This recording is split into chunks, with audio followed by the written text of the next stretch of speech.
سب سے پہلے سر جسٹس منصور علی شاہ صاحب کا ایک جملہ مجھے لگتا ہے کہ سب سے اہم ہے آپ سے پوچھنے کے لیے، کہ انہوں نے کہا کہ اگر کمرے میں موجود ہاتھی کسی کو نظر نہیں آ رہا تو اس کا مطلب یہ نہیں ہے کہ ہاتھی موجود نہیں ہے. اور وہ بات کر رہے تھے اپنے ساتھی ججز کی، اور تناظر جو تھا گفتگو کا وہ یہ تھا کہ انہوں نے رانا ثناء اللہ صاحب نے جو ایک جملہ کہا تھا، ایک جو اعتراض کیا تھا انہوں نے کہ جی کچھ ججز کا کنڈکٹ ایسا ہے کہ جس کے اوپر ہم ریفرنس لا سکتے ہیں. تو جسٹس منصور نے اس کا رپلائی کیا ہے صحافیوں کو، اور ساتھ ہی ججز کے حوالے سے بھی یہ بات کی ہے. تو کیا محسوس ہوتا ہے میر صاحب آپ کو کہ کیا عدلیہ میں کسی نئی جنگ کا آغاز ہونے والا ہے؟ یہ آپ کے سامنے ایک بڑا کلیئر انڈیکیٹر ہے کہ آپ کی جوڈیشری ڈیوائیڈڈ ہے، اور جب کوئی جج کوئی بھی ہو اگر اس طرح کا کوئی ریمارک آتا ہے تو دیٹ کلیئرلی شوز کہ آپ کا جو جسٹس سسٹم ہے وہ انڈر اسکروٹنی ہے، اور وہ انڈر آپ کے لوگ کے ایک مائکروسکوپک آئی کے انڈر آ جاتا ہے. کیونکہ جو ججز ہوتے ہیں ان کی ہم نے باتیں نہیں سننی ہیں، ان کے ایکشنز کا جو ہوتا ہے کمال وہ ہم نے دیکھنا ہوتا ہے. ججز do not speak, but in کے جو ایکشنز ہوتے ہیں ان پہ ہم نے نظر ثانی رکھنی ہوتی ہے. تو یہ بڑے افسوس کی بات ہے کہ اگر اس طرح کی ایک میں سمجھتا ہوں جو جس جج نے بھی یہ کہا ہے، میں یہی کہوں گا کہ بڑی مجبوری سے کہا ہے، کیونکہ اس طرح کی بات کرنا ایک جج سے یہ بڑا ان لائکلی سا ایونٹ ہوتا ہے. کیونکہ ایک ریمارک سے، جس طرح اب آپ اس پہ ڈسکس کریں، پورا پاکستان اس کو ڈسکس کرے گا کہ بھائی یہ کیوں اس طرح کی بات ہوئی ہے، یہ وجہ کیا ہے. تو دیٹ شوز کہ آپ کا جو ڈسپنسیشن آف جسٹس سسٹم ہے اس کے اندر کہیں نہ کہیں کوئی فلو آئے گا. اور یہ ایک ایسا ببل ہے، اگر تو یہ پھٹ گیا تو پھر اس کا آپ نے دیکھ لیا کہ آپ کے باقی اداروں کا کیا حال ہو رہا ہے. تو اگر اس کا بھی یہی حال ہو گیا تو پھر پاکستان کا اللہ ہی حافظ ہے. پھر مجھے نہیں سمجھ آتی کہ ہم کون کس کو بچائے گا، کون کہاں بچائے گا، اور آپ کو جسٹس کیسے ملے گی. یہ بہت سینسٹیو ریمارک ہے، اور یہ بہت اگر انہوں نے اپنی میں کہوں گا انٹلیکچوئل کیپیسٹی میں دیا ہے تو اس میں کوئی وزن ضرور ہوگا. And I think this has to be taken seriously. Rana Sahib, جس طرح سے میر صاحب بھی کہہ رہے تھے کہ بڑا ایک سیریس ماحول نظر آ رہا ہے، ایک سیریس انڈیکیشن نظر آ رہی ہے اس طرح کی گفتگو سے. تو وہی سوال جو میں نے میر صاحب سے بھی کیا سر، وہی آپ سے بھی بنتا ہے کہ کیا کسی جج کے کنڈکٹ کے اندر یہ چیز ہونی چاہیے کہ وہ جس طرح سے شوکت عزیز صدیقی صاحب پہ الزام لگا کے نکالا گیا، اس طریقے سے جو ہے وہ مزاحمت بات کرے، یا وہ ڈٹ جانے کی بات کرے اور اس کے بعد وہ جج بھی رہے؟ دیکھیں، میر صاحب نے یہ بھی کہا کہ جسٹس سسٹم انڈر سکروٹنی ہے. پہلے یہ اور اسٹیبلشمنٹ مل کے ہمارا جسٹس سسٹم پورے ملک کو سکروٹنی میں رکھتے تھے. اب خود سکروٹنی میں آئے ہیں ہم. تو مطلب عام آدمی تو اسی طرح ہی چکر میں پھنسا ہوا ہے. اور منصور علی شاہ صاحب جن کے بارے میں رانا ثناء اللہ نے اور منیب اختر صاحب کے بارے میں کہا کہ جو خطوط کی بات پہ انہوں نے کہی کہ یہ مس کنڈکٹ اس لیے ہے، اور خود چیف جسٹس نے بھی کہا کہ بھئی میرے پاس تو ابھی وہ خط آیا نہیں تھا اور میڈیا میں چلا گیا. ظاہر ہے قاضی فائز عیسیٰ پہلے کرتے رہے، اور پھر اسلام آباد ہائی کورٹ کے جسٹس صاحبان بھی ٹھیک ٹھاک تواتر کے ساتھ یہ کام کر رہے ہیں.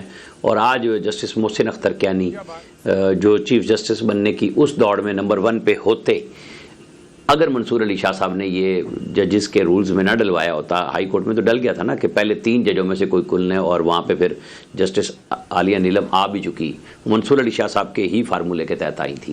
تو آج محسن اختر کیانی صاحب ریگولر جج بھی ہو سکتے تھے، چوائس ہی نہ ہوتی. لیکن وہ تو منصور علی شاہ صاحب نے خود چوائس دے دی ہاتھ میں کہ بھئی آپ جو بھی چاہیں جو سپریم اس میں جوڈیشل کمیشن میں طے کر لیں. اچھا، اب جو بات انہوں نے کہی کہ نظر نہیں آ رہا یہ سب کچھ ہے، یہ بات ہم سب کو پہلے سے نظر آ رہا ہے کہ کب کون کس کے لیے فیسیلیٹیٹر رہا.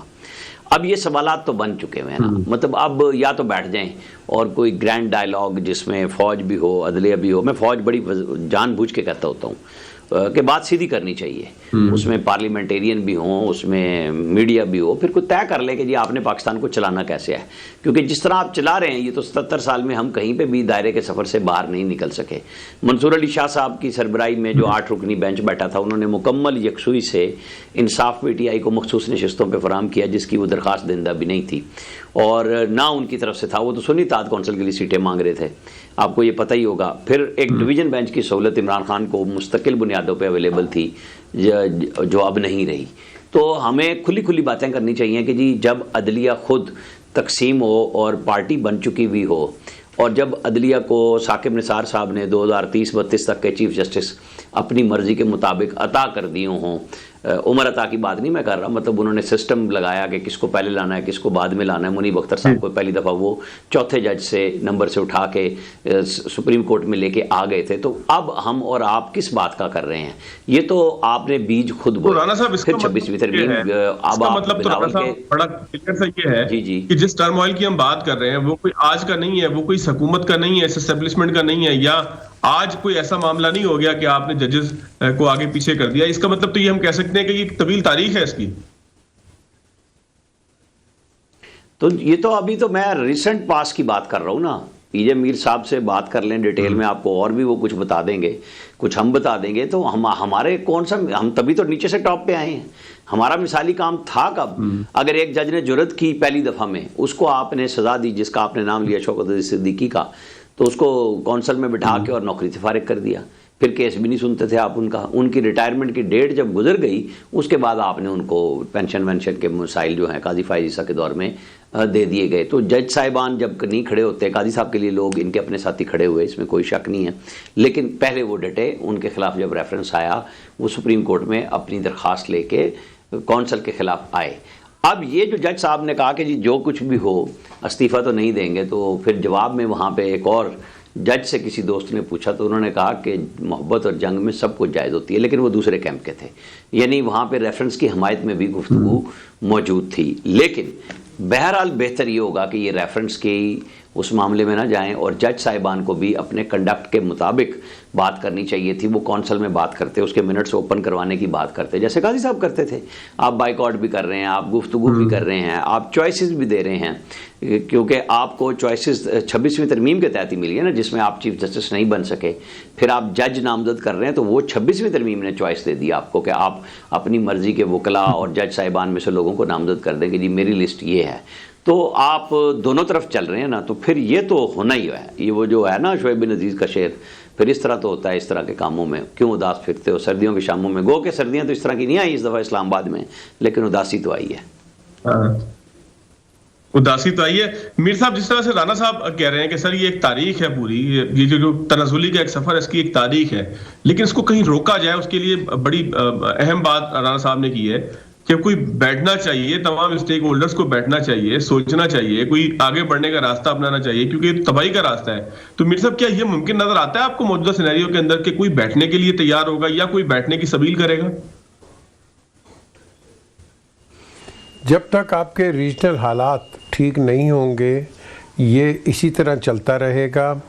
آپ نے جسٹس نسیم حسن شاہ کی سٹیٹمنٹس بھی سن لی ہیں، آپ نے باقی ججز کی بھی سٹیٹمنٹ سن لی. ابھی صدیقی صاحب کا آپ نے ذکر کیا، کئی اور کا بھی ذکر ہے.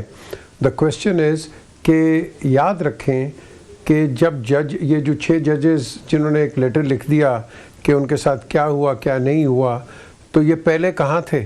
پہلے کیوں نہیں انہوں نے ان کے جو ڈیسیجنز آئے اور انہوں نے جو اپنے اپنے باتیں بعد میں کرتے ہیں، یہ پہلے کیوں نہیں انہوں نے کیا؟